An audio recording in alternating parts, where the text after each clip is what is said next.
Salut à tous l'équipe, j'espère que vous allez bien. Aujourd'hui, nouvelle vidéo, on va parler du futur des Français à l'UFC.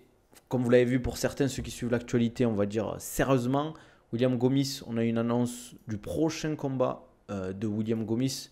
Donc, on va parler aussi des autres combattants. On sait que globalement, Nassourdine va prendre Adesanya. Il y a eu pas mal d'infos aussi de, comment ça s'appelle, de, mince. Bon, il y a Cyril Gane qui prend Volkov, mais d'autres combattants, on a des petites bribes, entre guillemets. On va aussi parler vite fait du PFL, rapidement. Ouais, il y a Derrider, je crois, Derrider, je sais plus comment on dit, contre Kevin Holland. Je pense que Drider il va passer un sale quart d'heure, pardon. Comme d'hab, les gars, likez, abonnez-vous, ça fait toujours plaisir, commentez, toujours ça donne de la force, ça aide pour le référencement et ça coûte rien pour vous, c'est gratuit. Donc, Seigneur Pablito, ça va ou quoi? On va parler du futur des Français à l'UFC, les gars. Globalement, on a William Gomis qui sort d'un bourbier face à Brito, qui derrière va enchaîner face à encore un autre bourbier. Je ne sais pas si c'est officiel le combat de William Gomis. Je ne sais pas si vous avez des infos là-dessus. Je vais vérifier un truc. Sur Tapologie, ça n'a pas été encore mis. Ouais, mais je trouve que fin de son dernier combat, il m'a pas rassuré en tout cas. Ah si, c'est officiel, je crois. Parce que la sueur, ils l'ont mis. UFC Vegas 103. Donc je vous montre rapidement. Je vous montre contre qui il va affronter. Tac, tac, tac. Tac. Donc, Gomis vs Amil. Donc un bourbier encore. On va aller sur comment ça s'appelle? Sur Tapologie. Je vais vous montrer le profil du gars. Derrière avoir pris Brito, je lui donnais un mec qui est derrière, qui est même pas classé, certes, qui est sur une, j'allais dire une kill streak, à un moment donné sur Call of Duty. En gros, il lui donne un bourbier qui est pas connu. Ça veut dire, bah, s'il perd, c'est en mode, ouais, on te met un bourbier. Si tu gagnes, ok, t'as battu un mec super fort, mais les gens ils vont pas parler de toi, quoi. Ok, non, c'est pas encore annoncé. C'est pas encore annoncé, mais à 1000. Je vais regarder son profil au gars et on va regarder ensemble. Donc William Gomis, ça, c'est un 14-2. À l'UFC, c'est pour le moment 4-0. Donc c'est pas mal, 100% fight 5-2. Donc une défaite face à Morgan Charrière et une défaite face à Saladin Parnasse. Pour le moment, il a perdu que contre des Français. Donc c'est marrant en vrai. À 1000, purée, je le retrouve pas sur le truc. Ah si, c'est bon, je l'ai retrouvé. Je vous montre qui c'est rapidement. Pourquoi matrixé? 10-0. Donc 10-0 hein. À l'UFC, il a encore pas fait de combat. Non, si, si, UFC Fight Night. Ah ok, il est à 12-0. Oui, c'est vrai qu'il est à 2-0. Je pensais qu'il avait fait juste les contenders. Mais ben, il est en 10-0, quoi, le mec. Sa seule défaite, c'était un amateur. Sinon, après, c'est un bourbier, comme je le dis. 34 ans. Il a pas grand chose à gagner si en termes d'expérience. Et je pense que l'UFC le test, entre guillemets. C'est en mode merci pour la force, hein, frérot, ça vaut quoi? En gros, ce qu'ils font, c'est que pour moi, vu que Gomis il finit pas ses combats, ils lui mettent que des bourbiers en fait. En mode, ben ok, tu veux pas finir tes combats, tu veux pas être ultra entre guillemets divertissant, et ben on va faire en sorte que pas tu perdes, mais quasiment quoi. C'est ça qui est dur en vrai. Call of. Là, il vient du LFA. Ouais, Brésil LFA, on est d'accord, non? Ah non, non, en ce moment je suis fatigué les gars. LFA pas du tout Brésil. Je crois que c'est américain, je crois. Donc ouais, ben, Bourbier pour William Gomis. Je crois que Morgan Charrière, lui, voulait combattre en Angleterre, je crois, pour l'UFC qui est en mars à Liverpool. On a Nassour qui va prendre Adesanya. On a Nassour qui va prendre Adesanya. On a Cyril Gane qui prend Volkov bientôt. On a qui aussi? On a qui? Cyril Gane qui prend Volkov, Nassour, Adesanya, William Gomis contre Hamil, Morgan Charrière on ne sait pas, Faresiam on ne sait pas pour le moment, Manon Fiorot devrait prendre Valentina Shevchenko, mais bon, je sais pas pourquoi on attend toujours. Le truc c'est que même si William Gomis bat la décision, il va lui envoyer tablote après. Attends, mais tablote c'est pas un 61 frérot? Non, mais après il va prendre un top 15, normalement. Il va prendre un top 15. Qu'est-ce que je voulais dire? Merci pour le follow. Ouais, c'est pas la même KT. Faut pas dormir sur Gomis, en vrai, il est fort, hein. Il est fort de fou, hein.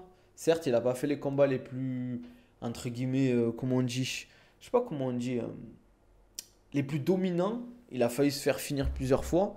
Mais contre Brito, je trouve, il a fait une belle prestation, en vrai, hein. Et pour moi, il gagne les 3 rounds. Ou en tout cas, c'est sûr, il en gagne 2. Mais pour moi, il prend les 3 rounds. Après avoir revu le combat une deuxième fois. Tiens, j'ai une sale tête, les gars. Il avait dit ça parce que Guimori l'avait affronté, mais Guimori avait accepté de monter pour combattre Gomis. Ah, ok, oui, oui, c'est. En fait, non. Euh, ils se sont affrontés parce que Guimori avait raté le poids à l'UFC Paris, je crois. C'était un truc comme ça. Euh, je sors encore de 5 pubs, mais je crois que t'as raison aussi. Désolé, les frères. Si vous voulez éviter les pubs, lâchez un petit sub. C'est pas cher. Si vous avez Amazon Prime, c'est gratuit. Vous soutenez la chaîne et en plus, vous évitez les pubs, les gars. C'est donnant-donnant, les gars. C'est comme ça que ça marche, l'équipe. Comme je le disais, pour les autres Français, on a Cyril Gane qui arrive contre Volkov. Je vois Cyril Gane pas largement, mais bien favori face à Volkov. Il a déjà battu une fois. Même si Volkov, entre guillemets, revient en puissance après avoir battu Pavlovich, avoir fait un 5 rounds. 5 rounds, c'était ou 3 rounds? 5 rounds, je crois, Pavlovich. Euh, Qu'est-ce que je voulais dire vis-à-vis de ça? Volkov, c'est pas un bourbier pour Cyril, mais c'est un mec qui peut poser des problèmes dans certaines situations, surtout que maintenant il sait ce que c'est d'affronter Cyril. Après Cyril, je pense qu'il a, pour moi Cyril, c'est vraiment un mec qui, s'il n'y avait pas eu John Jones, il serait champion actuellement. Parce que je pense qu'Aspinal, il a les moyens de le battre. Je dis pas que c'est un combat facile, Aspinal, attention. Pour moi, c'est un combat difficile, mais il peut être champion pour moi. Ouais, Squeezie, ça me choquerait pas qu'on ait un combat un peu à la Spivak. Je- Globalement, Volkov est meilleur en striking, mais Cyril est vraiment au-dessus, vraiment un cran au-dessus. Je ne le vois pas lui poser tant de problèmes sur la lutte et le grappling parce qu'il a bossé dessus. En fait, pour moi, là, Cyril, il est censé être à son meilleur niveau parce qu'il a eu le temps de s'entraîner, il a eu le temps de progresser. Il a eu que ça à faire, en fait, progresser. Donc, vraiment, là, on devrait avoir un nouveau Cyril, en tout cas, peut-être pas sur le striking, mais si ça lutte ou s'il y a du grappling, on devrait voir un Cyril bien meilleur que ce qu'on a vu précédemment. Volkov, je sais pas ce que ça donne au sol. Les seuls combats lui que j'ai vu, je trouve qu'il est très bon. Doit la cage quand il veut lutter. C'est pas un mec dégueu, Volkov. C'est un mec intelligent. C'est pas, c'est tout le contraire de Pavlovich, je trouve. C'est un mec qui a un fight IQ, entre guillemets. Ouais, voilà, je le vois bien prendre, dominer, prendre les rondes, des 19, de temps en temps peut-être quelques 18, mais globalement des 19 où il va bien toucher, etc. Il va le contrôler. L'autre, il va pas pouvoir gérer son striking. Et voilà quoi. Peut-être chercher le finish, c'est possible. Peut-être chercher le finish face à Volkov, c'est possible. Mais pour moi, en tout cas, l'objectif, c'est que si tu veux avoir ton title shot, il faut finir, pour moi. Merci pour la force, Warren, ça fait plaisir. C'est sympa la force, les gars. N'hésitez pas, les gars. En tout cas, Cyril, je pense, Cyril gagne. L'objectif, c'est s'il finit, c'est. Bon, je pense qu'Aspinal est prioritaire globalement de 100% pour John Jones. Mais on ne sait pas ce que ça va donner au niveau des négociations. Est-ce que j'espère que John Jones va pas garder la ceinture encore pendant 7 8 mois? Ça serait relou. J'espère qu'Aspinal, le John Jones, on l'aura dans 2 mois, 3 mois. Allez, 3 mois, grand max. Parce que c'est bon, au bout d'un moment, on va pas faire combattre John Jones tous les 8 mois, quoi. Walaikum salam, Isma. Oui, Cyril a toutes les armes pour désactiver Aspinal. Entre toucher et ressortir, il y a un énorme volume. On n'a jamais vu Aspinal sur plus de 2 rounds et Cyril est très large sur le cardio malgré un gros volume. Il faut surtout qu'il fasse attention sur le premier round, bien évidemment, surtout sur la lutte. Je pense qu'il va essayer de le bourrer en anglaise et partir sur la lutte, le coller à la cage, le fatiguer, essayer de l'amener au sol. En tout cas, je pense que c'est ce que je ferais si j'étais Aspinal et son camp. C'est le coller à la cage, trouver des solutions pour l'amener au sol, soit finaliser via du ground and pound ou une soumission, soit mettre assez de dégâts pour que derrière, sur les autres rounds, ben, tu es capitalisé là-dessus. Après, bien évidemment, c'est pas facile d'aller rentrer au contact avec Cyril parce qu'il est précis, il sape bien dans les jambes et tout. Mais je pense que sur 5 minutes, tu dois avoir une opportunité pour pouvoir arriver au contact, soit coller à la cage, soit faire une amener au sol. Mais c'est pour ça que moi, John Jones, j'ai du mal un peu avec lui. Depuis qu'il a bloqué la KT, en dehors de ses déboires, hein, comme j'ai dit, l'extra sportif, pour moi, c'est important. Et puis, il n'y a pas que l'extra sportif, il y a le dopage aussi. Donc, globalement, on ne peut pas nier que, même si John Jones, on peut dire ce qu'on veut, sportivement, c'est un monstre. Hein, mais il a montré face à Stipe. Même si je trouve que c'était pas un combat globalement engagé. Je pense que John Jones, faut qu'il arrête de bloquer la catégorie. Pour moi, là, son prochain combat, ça doit être pour mars. Et encore, tu vois, il pourrait combattre pour fin février, entre guillemets, quoi. Là, il a quasiment tout le mois de décembre pour récupérer. Après, il peut repartir, quoi. John Jones, il prend trop de 0,9 pour battre Aspinal. Après, ça peut être aussi une grosse arme pour Cyril, sachant qu'Aspinal va que tenter au sol. Petit genou uppercut, il était à Aspinal. Pour moi, genou, c'est compliqué. Parce que c'est risqué, tu donnes ta jambe. Uppercut, oui. Mais je pense qu'il va pas lui rentrer dedans comme ça. Je pense que il va un peu temporiser sur la première minute pour voir ce que ça donne. Et au bout d'un moment, il va lui rentrer dedans. Il va lui mettre une combinaison, en gros, une, deux. Je pars dans les jambes et tout. Des trucs comme ça, quoi. C'est ce que je ferai en tout cas. Parce que je vois pas de solution sur le striking. Il y a en anglaise où il peut toucher. Mais je trouve que Cyril, avec ses kicks, ses déplacements et tout, il va empêcher Aspinal d'avancer. Après, moi, c'est mon avis. Je ne suis pas le coach de Cyril, je ne suis pas le coach d'Aspinal. Ils ont sûrement d'autres. C'est pas aussi simple en soi, bien évidemment. Il y a une autre gestion à gérer, gestion de la distance, gestion de la posture, tout ce qui est gestion au niveau du clinch. Je pense qu'au clinch, il est très très bon, Cyril. Pensez, Cyril, s'il prend la ceinture, il va défendre plusieurs fois, il va vite annoncer sa retraite. Ben, il n'est pas vieux. Je pense qu'il peut, vu que c'est un poids lourd, il peut encore combattre bien en 5-6 ans facile. Après, ça dépend de ce qu'il veut lui, quoi. Merci pour la force, les gars. N'hésitez pas à liker comme d'hab, commenter, abonnez-vous, ça fait plaisir. Après, je suis content de revoir Gain combattre les civils. C'est quoi les civils? On a beaucoup descendu, mais ça reste un régal son strike. Non, mais les gars, voir Cyril combattre, c'est masterclass, les gars. Cyril, c'est son combat contre Spivak, ce qu'il a fait, c'était n'importe quoi. Par contre, je pense que Gain, il peut battre Aspinal 50-50. Je pense que ça se faisait. Ça va être un combat serré si ça se fait, ça c'est sûr. Alaikum salam, frérot. J'ai que je suis pas le MMA, les civils ou MMX. Ah, ok, j'avais pas compris, frérot. Non, après, Cyril Gane, c'est un bon gars. C'est sûr que j'aurais préféré qu'il combatte plus, mais bon, après, c'est sa life, hein, on lui appartient pas, entre guillemets. Enfin, il nous appartient pas plutôt. Et il fait ce qu'il veut. Moi, Cyril, j'apprécie le personnage, j'apprécie le combattant. Juste, il y a des trucs, bon, qui m'ont pas plu, mais bon, je vais pas lui en vouloir en soi, quoi. En vrai, c'est frustrant. On a eu deux trois trucs où c'était frustrant par rapport à John Jones. Ngannou, bon, c'est une erreur, donc on peut pas lui en vouloir. Mais c'est vrai que face à John Jones, il y a eu des comportements qui ont pour nous été peut-être, on va dire, incompréhensibles. Mais pour lui, qui sont normales. Entre guillemets, tu changes pas une personnalité. Moi, ce qui me faisait rire, c'est quand les gens ils lui disaient qu'il arrêtait dans la rue, ils lui disaient, ouais, face à John Jones, mais pourquoi t'as pas fait ça et tout. Genre, il lui donnait des conseils après le combat, ça sert à quoi, frère? Même si tu as des bons conseils et tout, que tu viens avec des bonnes intentions, tu sais, le combat, il est fait, quoi. Non, mais ce que je veux dire, c'est que c'est vrai que le combat, globalement, ça a été. Je pense que si tu refais le combat 10 fois, jamais ça se passe comme ça, quoi. T'as vu au PFL, dur à grain contre. Non, je t'avoue que là, la grosse carte du PFL, je vais regarder plus. Je vais regarder Oumalatov, Shamil, Moussaev. Il y a peut-être deux trois combats que je vais voir, mais il faut voir les horaires en fait. Est-ce que c'est en Arabie Saoudite ou pas? C'est clair. Ah, Cyril va venir fort. Mais rappelez-vous les gars, hein, pour le PFL là, j'espère que vous avez préparé de quoi manger et boire pour 3 jours, hein, parce qu'on a 10 combats en 5x5. Ah, ah oui, c'est vrai que c'est des Français. Ouais. Ouais, après on verra les gars. On verra, on verra. Franchement, là il y a une grosse carte du PFL qui arrive. Vous avez vu qu'ils ont autorisé les coups de coude au PFL maintenant. Ils ont expliqué la mise en place du nouveau format tournoi. Euh, donc ils ont autorisé les coudes, ça c'est cool, wesh, ça va quoi. Ils ont autorisé les coudes, nouveau format de tournoi. J'espère juste qu'en fait ce qu'il faut qu'ils fassent, pour moi c'est que chaque année il faut qu'ils adaptent par rapport au mois de Ramadan.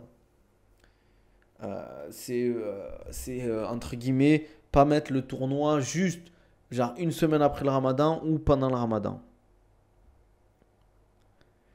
Je me languis de l'arrivée d'Ousmane Nurmagomedov à l'UFC. Mais je pense que pour moi, le combat face à Paul Hughes, ça va être sa porte d'entrée. S'il gagne et qu'il domine ou qu'il finit, il signe à l'UFC. Puis même, je pense, si ça fait une décision, il signe à l'UFC quand même. Parce que Paul Hughes, c'est fort. Et s'il gagne, il sera invaincu. Il est jeune. C'est un peu le... Enfin, c'est stylé à voir. Il met beaucoup de kicks, etc. quoi. Bah, qui il va casser la bouche à Doumbé avec les coups de coude. On verra, hein. Doumpier.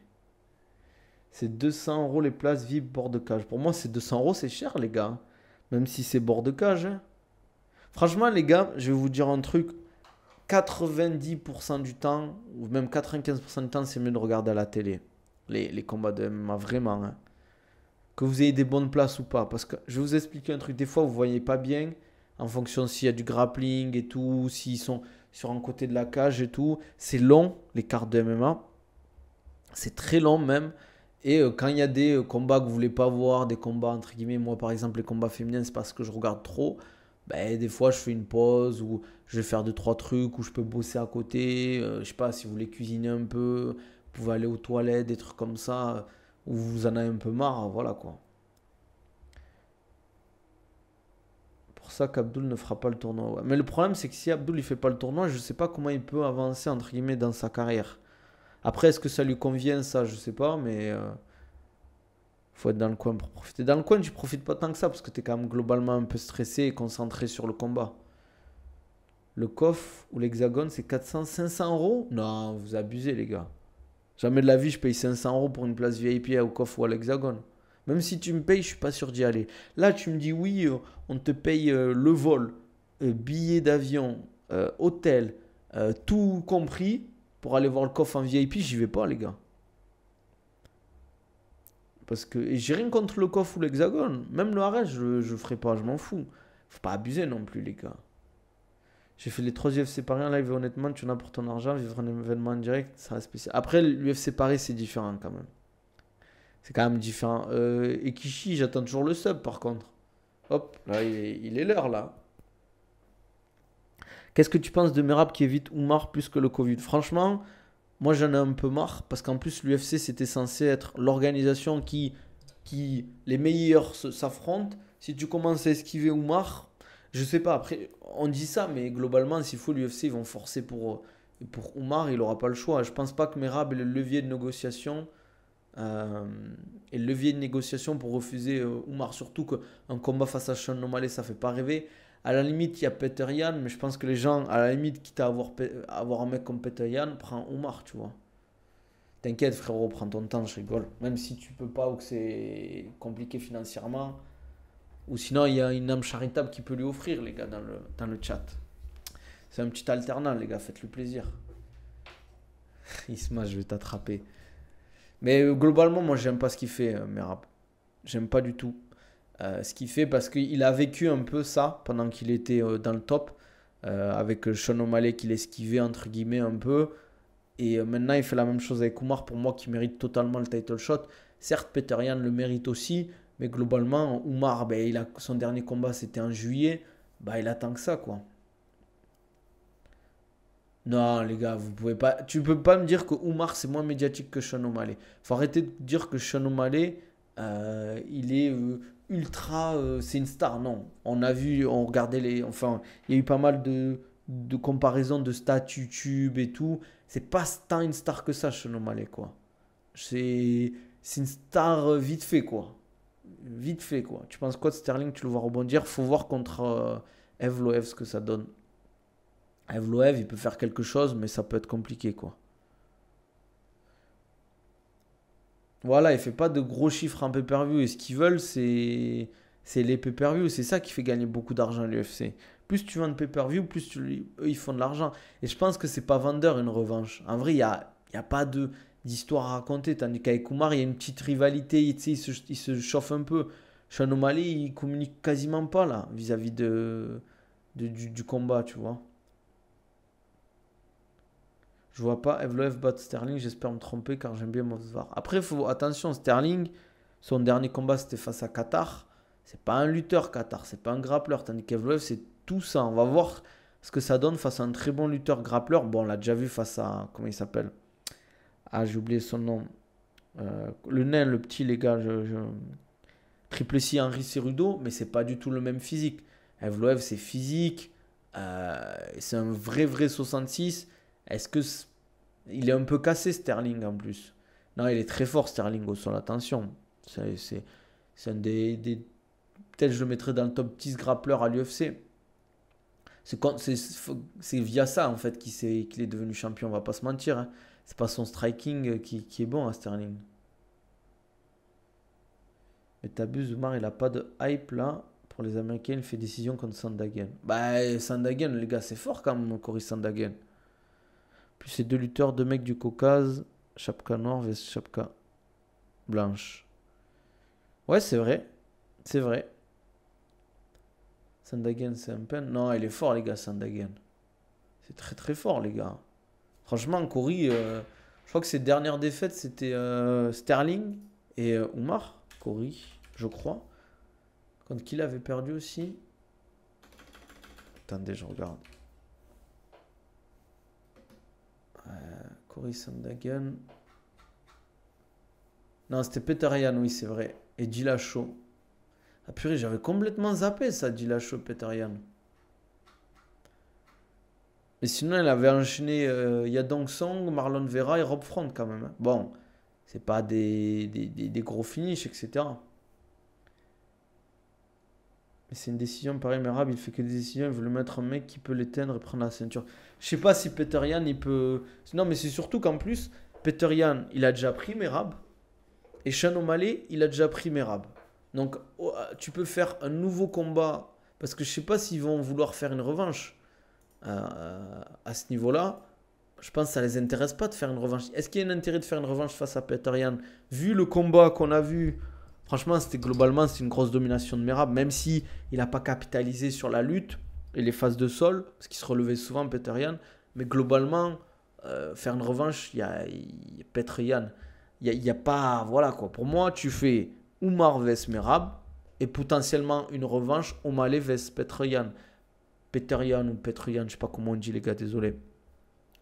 Parce qu'il y a eu cette histoire de combat un peu volé. Là, ils peuvent prouver, entre guillemets, que y en a un des deux qui est vraiment meilleur que l'autre. Plus c'est... Imagine Nassourdine Adesanya, tu vois qui gagne. Pour moi, je vois globalement Nassour en dessous. J'irais plus 45-55, mais il peut me choquer et gagner et dominer Adesanya. Mais Adesanya, les gars, c'est fort. Sur le striking, globalement, il est meilleur Adesanya. Juste sur l'anglaise pure, Nassour est meilleur.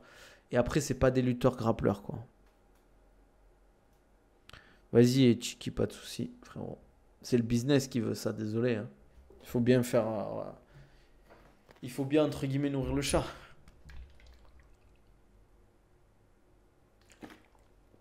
Ah, ça fait du bien, Baro, ça passe.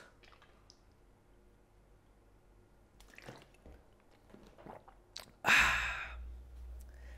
J'avoue, Merab, il a foutu la merde, là. Ben, un peu, ouais. Mais je comprends pas pourquoi il veut pas prendre Oumar. Je sais pourquoi, globalement.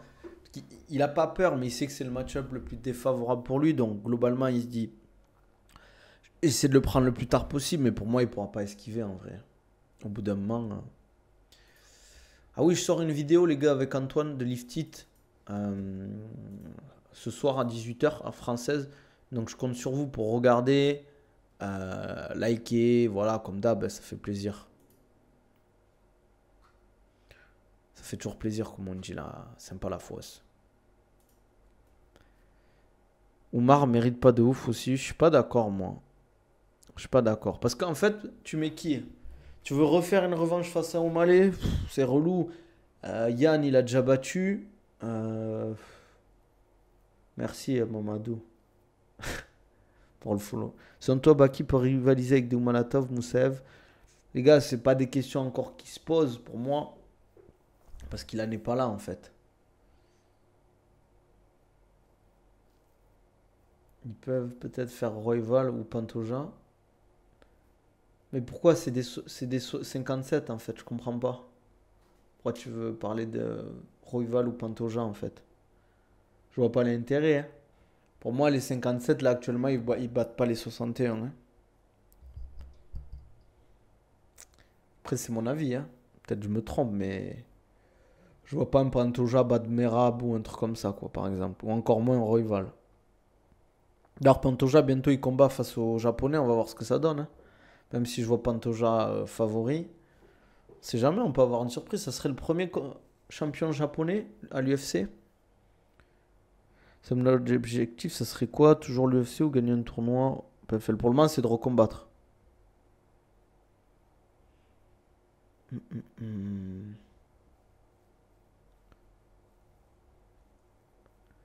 Attention, Isaac, aide doucement, hein.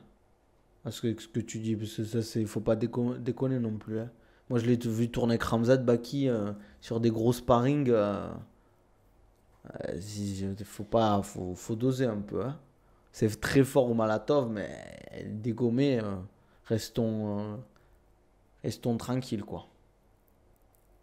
Pour ma part, en super fight, il n'y a rien d'excitant pour ces catégories-là. Je sais pas. On verra. Pour moi, en fait, le fait qu'il développe pas la catégorie 57, voilà quoi. Bon, je pense qu'on va se laisser là, les gars. On va faire, comme je l'ai dit, je dois aller, j'ai des trucs à faire après. On va se laisser là. Rappelez-vous, vidéo à 18 h, donc je compte sur vous aussi pour donner de la force. Comme d'hab, si vous voulez un programme ou un suivi personnalisé, rappelez-vous, perte de poids, prise de masse, développement des qualités physiques, retour de blessure, remise en forme, n'hésitez pas à me contacter sur Insta, Twitter, TikTok. On en discute et on met les choses en place, les gars. Faut pas perdre de temps. Si vous voulez y aller, comme on dit, il faut prendre les devants. N'hésitez pas aussi à profiter des codes promo au Conabil 10 pour la gourde filtrante, les gars. Vous avez vu en plus le scandale des eaux des eaux entre guillemets minérales. Ils veulent augmenter aussi une taxe sur l'eau en bouteille, donc l'eau en bouteille sera beaucoup plus chère. Donc profitez au Conabil 10% de réduction sur toute votre commande sur Oco Europe. Après, vous avez Other Nutrition, Nabil 10, pareil, sur tous vos compléments alimentaires, vous allez sur Other Nutrition. Profitez-en. Sur iOne Sport, vous utilisez le code Nabil15, vous avez 15% de réduction. Tu peux m'envoyer sur tout, Soso. Tu peux m'envoyer sur tout, Soso. Comment ça s'appelle sur TikTok, Insta, Twitter, peu importe, tu m'envoies un DM, j'y réponds. Donc profitez des codes promo, les gars. N'hésitez pas à liker la vidéo, commenter, abonnez-vous, ça fait plaisir. Partagez, dites-moi ce que vous en pensez. Voilà, sur tout ce qu'on a dit. Demain, on live encore une fois. Et rappelez-vous, vidéo à 18 h sur les compléments alimentaires. Ça va être de la patate, les gars. Les longs formats arrivent. Je vais essayer d'en faire un par semaine, des gros longs formats où je vais vraiment aller. Pareil, la prochaine vidéo, elle va péter. Prenez soin de vous. On se dit à la prochaine.